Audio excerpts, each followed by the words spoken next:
É um conflito muito complexo, muito difícil, sabe, expressões simplórias, rasas, estão muito longe de poder resolver o problema. Só para vocês terem uma ideia, não é? No século XIII a.C., século XIII a.C., segundo a maior parte dos estudiosos, o povo, a nação judia, já estava sofrendo o constrangimento de diásporas, de humilhação, de terem sido banidos da sua terra, de terem desfeito seus laços, porque essa é a data do Êxodo. Moisés. Né, liderou uma insurgência contra o Egito e libertou de século de escravidão a nação judia. Eles então voltam para a terra prometida, que está ali ao derredor, daqui a pouco eu vou mostrar o mapa, ao derredor de Jerusalém, não é? Mas também Belém, onde nasceu Jesus, enfim, isso é. Então veja bem de onde vem, ou você irresponsável, que está aí cheio de razão, sabendo de tudo, sem parar um minutinho sequer para olhar as coisas, de maneira a resolvê-las. Sabe, isso aqui não é Corinthians e Palmeiras, para a gente ficar com torcida imbecil, porque a humanidade, nesse momento, tem uma urgência. Qual é? 2.200.000 pessoas de carne e osso, que podiam ser sua mãe, seu pai, seu filho, seu avô, estão levando bomba, porque meia dúzia, para não dizer exatamente o número, 40.000 militantes do Hamas utilizam a linguagem extrema da violência e do terror para exercitar a sua luta por independência e por território. Então, por favor, não é, se zangue comigo, mas ouça. Isso aqui não é briga de Corinthians contra Palmeiras. E um país como o Brasil tem a obrigação, e a opinião pública internacional tem um papel central para fazer. A urgência é bombardear uma população que está fechada, cercada. 2.200.000 pessoas estão cercadas e levando bomba. Mais de 7.000 bombas já foram feitas, mais de 3.000 prédios já foram destruídos, mais de 3.000 pessoas já foram dadas como mortas, fora as pessoas cujos corpos estão embaixo dos escombros dos prédios. E essas 2 milhões de pessoas, 1 milhão delas estão com 24 horas, mais 24 horas, obrigadas a sair das suas casas, sabe, correndo, sem saber se vão poder voltar, se vão levar seus pertences, nada, para se espremer no lado sul. Estou falando da faixa de Gaza. Deixa eu dizer para vocês o que é a faixa de Gaza. São 40 quilômetros por 10, 363 quilômetros quadrados, com 2.200.000 pessoas vivendo ali.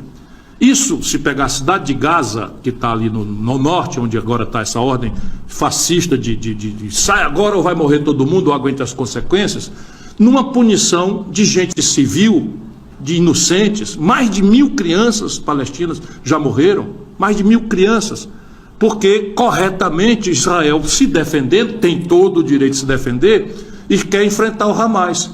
Só que optaram por esse caminho, e aí não é o povo de Israel, é o governo de ultradireita deste pária internacional que é o senhor Benjamin Netanyahu, primeiro-ministro de Israel, que inclusive já devia ter renunciado, porque o Hamas entrou nos centros nevrálgicos da inteligência israelita, que é afamada no mundo como uma das mais sofisticadas e profissionais estruturas de inteligência militar do mundo. Como é que os militantes, os guerreiros ou os terroristas, que chamem como quiser, porque aqui o que importa é o substantivo, não é o adjetivo. Não é? O que importa é o substantivo, e o substantivo é negar a violência. Bom, eu estou com essa opinião, tenho aqui uma série de fatores, mas eu dizia para vocês que o assunto remonta ao século XIII a.C., se nós tomarmos a diáspora dos judeus, o sofrimento da nação israelita, dos hebreus, por Moisés. Mais recentemente, vejam bem, o meu nome, Ciro, foi dado pelo meu pai, historiador, em homenagem ao libertador dos judeus no século V. No século V a.C., de novo, a nação hebreia, os judeus, os israelitas, estavam de novo expulsos da sua terra e escravizados pela Babilônia. Pois bem, veio um rei persa, que hoje é o Irã. Vamos prestar atenção nisso. Isso tem a ver, porque a saída dessa confusão só vai ser pelo caminho da história e pelo caminho do direito internacional. e eu estou fazendo um pouco de história de tradição para logo mais falar no direito internacional. Pois bem, Ciro, o Grande, é o único gentio, ou seja, não judeu, que é citado como uma espécie de Messias pela Bíblia. Ele era um iraniano, um rei do Irã, o rei da Pérsia, e libertou os judeus da escravidão dos babilônios. Então, século 3 a.C., os judeus já estavam sofrendo.